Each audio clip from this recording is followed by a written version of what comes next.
मेरा नाम गुरमीत आनंद है। मैं सेक्टर 15 से हूँ और मैं मनोविज्ञान की टीचर रह चुकी हूँ। तो ये है कि जो हम समाज में केयरिंग और शेयरिंग जो हम अपने बच्चों में चाह रहे हैं, अगर हम उनको ये ही नहीं करेंगे कि हमने किसी को ये रोटी डालनी है, ये हमारे संस्कार हैं, तो साइकोलॉजिकल प्रॉब्लम्स तो आगे बढ़नी ही बढ़नी है। हमें डिप्रेशन हो जाएंगे। यहाँ पर एक एक बच्चा है। ये अगर हम जो सिर्फ डॉग्स नहीं, कैट्स क्या, बर्ड्स क्या, ये जो हम पशु पक्षियों के साथ राफ्ता कर रहे हैं, ये हमारे लिए मेंटली इमोशनली बहुत जरूरी है। और आगे चल के अगर ये सब कुछ बंद हो गया ना सर, मेरे आप नोट करके रख लो, हमें मानसिक प्रॉब्लम्स इतनी हो जाएंगी कि उसके बाद मेरे जैसे साइकोलॉजिस्ट बहुत पैसा बनाएंगे। मैं एक सवाल और पूछना जी देखिए, ये जीव है बोल नहीं सकता, जी। ठीक है, क्या लोगों की जिम्मेवारी नहीं बनती है? क्योंकि हम इंसान तो बोल सकते हैं, अपना दुख दर्द बता सकते हैं, ये किसके साथ साझा करें? सर, जो डॉग आपकी गली में है, जिनकी हम टेक केयर कर रहे हैं, वो बोलते नहीं है। उनकी हम आंखों की भाषा वो हमारी समझते हैं, हम उनकी समझते हैं। अब मेरे घर के बाहर इस टाइम 3 डॉग्स हैं, लेकिन वो मैं उसको आवाज देती हूँ, मैं यहाँ अब आई हूँ, मजाल है मेरे घर में कोई घुस जाए, वो मेरा गेट पे बैठा रहेगा जब तक मैं वापस नहीं जाऊंगी। तो ये है कि इनको हमें प्रॉपरली, जैसे हम अपने बाल बच्चों को ट्रीट करते हैं, अगर हम इनको ट्रीट करें तो ये कुत्ता काटेगा तब जब उसको आप एक बारी डंडा मारोगे ना, वो आपको दूसरी बारी अटैक करेगा। क्यों? क्योंकि वो थ्रेटन्ड फील कर रहा है। तो इस करके जो हमारे कह रहे हैं कि कुत्तों की पॉपुलेशन बढ़ गई है, अब मैं कह रही हूँ कुत्तों की बात कर रहे हो, हमारा रहना दूबर हुआ है, बंदर इतने, उनकी भी कोई उनको नहीं लेके जा रहा है। तो इस करके जो है एबीसी क्योंकि इम्प्लीमेंट नहीं किया गया, उनको खाना नहीं मिला। अगर हम गवर्नमेंट कह रही है कि स्टरलाइजेशन सेंटर बनाने, और फंड्स कहाँ है? अगर फंड्स हैं तो पहले इंसानों का तो इलाज कर लो। मैंने म्यूनसिपल कॉर्पोरेशन ने ये भी कहा है 200 जगह चिन्हित की गई है, वहाँ पर हम पेड़ वगैरह डाल। पर वो अभी देखो, कोई पेपर में जो आया 3 सेक्टर्स का आया, एक 17 सेक्टर, 20 सेक्टर, 7 सेक्टर, 6 एप्लीकेशंस मैंने 15 सेक्टर से दी है, लेकिन उनका कोई रिकॉर्ड में कोई मेंशन नहीं आया। बाकी सब सेक्टर्स हैं, उनकी कोई मेंशन है, मैं डायरी करवा के गई हूँ यहाँ पर। तो हमें वो एरियाज तो ठीक है, उनको हम वहाँ फीड करेंगे, पर जो घर के बाहर बैठा है, अगर वो किसी को हार्म नहीं कर रहा, मैं उसकी टेक केयर कर रही हूँ। अभी आने से पहले एक का होंठ कट गया, उसको पैरावेट को बुला के अभी उसको टीके लगवा के आ रही हूँ। म्यूनसिपल कॉर्पोरेशन ने सुझाव मांगे थे, आपने सुझाव? बिल्कुल जी, मैं सबसे पहले 15 तारीख को मैं 6 एप्लीकेशंस दे के गई हूँ 15 सेक्टर से। सुनवाई नहीं? पता नहीं अभी तक उन्होंने कुछ, न्यूज़पेपर में जो आया है ये फीडिंग स्पॉट्स 15 सेक्टर का कोई मेंशन नहीं है। काम गवर्नमेंट को करना चाहिए था, वो एट द मोमेंट लोग कर रहे हैं जो कुत्तों का ध्यान कर रहे हैं। They are looking after them, sterilisation, vaccination, दवाइयाँ, जो भी कुछ है।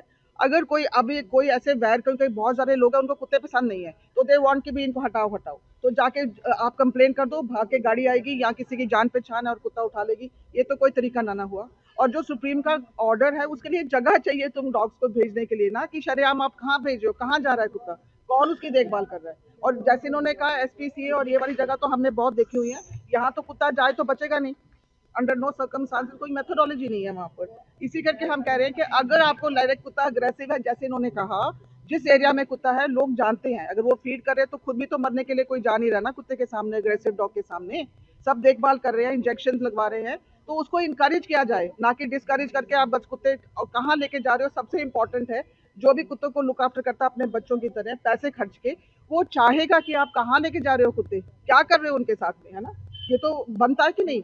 मैडम देखिए, हम पत्रकार है, हमारा काम है पूछना। हाँ जी। आजकल कुत्ते रखे हुए हैं, हम कहते हैं बेजुबान है, उनको खाना डालना, हम भी मानते हैं, लेकिन आप नहीं मानते कि कुत्ते को पट्टा और वैक्सीन और टोकन यहाँ से ले लिया जाए, लाइसेंस ले लिया जाए? सर वो तो पालतू कुत्तों, टोकन थोड़ा हो सकते हैं भाई साहब, वो पालतू कुत्तों के लिए तो है ही है ना, वो तो है ही है। वो जो घरों में कुत्ते रखते हैं आप, उनके लिए टोकन और उनके लिए जो भी आपका रजिस्ट्रेशन, वो तो है, चालू है। ये तो आप उनकी बात कर रहे हो जो कम्युनिटी डॉग्स इनको बोलते हैं। मैडम, लोग भी, लोगों ने घर के आगे खाना डालते हैं, वहाँ आते हैं, क्या उनकी जिम्मेदारी नहीं? जिम्मेवारी उनको देखभाल तो कर ही रही है, उनकी कौन सी और जिम्मेवारी, जेल आपकी जिम्मेवारी ये कि उनको काटे तो हम जेल जाए। हम इसलिए ये प्रोटेस्ट कर रहे हैं क्योंकि ना तो एसपीसीए जो है वो हॉस्पिटल है, वहाँ पे बीमार और सिक इंजर्ड होते हैं, वहाँ पे हेल्दी डॉग को रखना अलाउड नहीं है।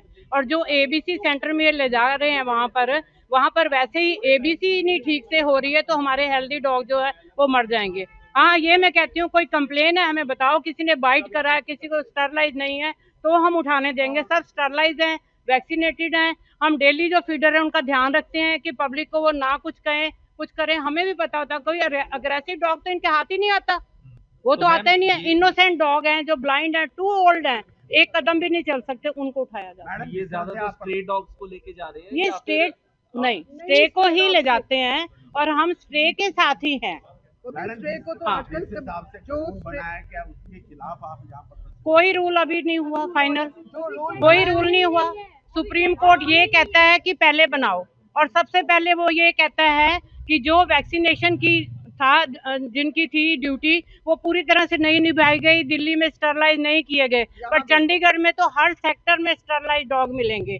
कोई एक दुक्का है जो कि कॉलोनियों से आ जाता है, उसको भी हम जिम्मेवारी लेते हैं। मेरे अभी एक था, मोबाइल में नहीं भी चाहिए और मैंने उसको कर दी। इतने फ्रेंडली डॉग हैं, कुछ होना।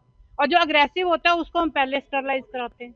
और इधर कोई कारण है, कोई काटता है डॉग तो हमें बताया जाए, पहले हमें इन्फॉर्म किया जाए कि हम आ रहे हैं, ऐसे उठा लेते हैं। पहले तो आप बता दिए कहाँ से है, क्योंकि चंडीगढ़, पूरे चंडीगढ़ में ये बन चुका है कि हर जगह पे कुत्तों का झुंड है। इससे कई घायल भी हुए हैं और कईयों की मौत भी हुई है। अरे मौत तो एक्सीडेंट से डेली हो रही है, रेप से भी हो रहे हैं। मैं खबर करके आया था, बच्चे को कुत्ते ने काट लिया था गार्डन। अरे लाखों में एक डेली देखो, बंदा बंदे को चाकू मार रहा है, चोरियां हो रही हैं, रात को चोर आते हैं, अननोन को देख के डॉग भौंकते हैं। आजकल चौकीदार का सिस्टम नहीं रहा, कोई चौकीदार नहीं है, कोई कुछ नहीं है। आप चंडीगढ़ वासियों से अपील करेंगे कि जहाँ कुत्ते बैठते हैं उनको रोटी देते हैं, उनकी जिम्मेवारी बनती है। उठाते हैं हम लोग जिम्मेवारी। कोई वहाँ पे कोई गंदगी नहीं होती है, कोई कुछ नहीं होती है, ड्राई फ्रूट। और कभी भी हम भीड़ भाड़ वाली जगह पे खाना नहीं हर देते। कोई सोचता है इसके बारे में। ऐसा यहाँ नहीं है हमारे कि फीडर हैं, सुबह मॉर्निंग में देते हैं 6 बजे, यहाँ हमारे फीडर रात को देते हैं, और उस जगह पे देते हैं जहाँ पे लोग ना हो। आप जो यहाँ लोग इकट्ठे हुए हो, हाँ जी। कहाँ से आए? अलग अलग मैं सेक्टर 22 से आई हूँ। 15 हम 15 सेक्टर से, हम 47 मतलब सभी चंडीगढ़ से थे, सभी हाँ से। जी, हाँ जी। हम जितना स्टे का ध्यान रखते हैं उतना पब्लिक का भी ध्यान रखते हैं। और जो अगर गवर्नमेंट कोई बीमारी होती है, कोई खारिश होती है, उसकी ट्रीटमेंट हम करते हैं, अपनी पॉकेट से करते हैं। अब आप क्या चाहते हैं? हैं? हम ये चाहते हैं हमारे हेल्दी डॉग ना उठाए जाएं। अगर कोई प्रॉब्लम है, कोई काटता है, हमारे को बताया जाए पहले से। हमारे एरिया में हमें पता होता है कौन सा डॉग काटने वाला है, कौन सा नहीं है काटने वाला। शरेआम नहीं ऐसे उठा ऐसे किसी ने बोल दिया और illegal उठा लिया।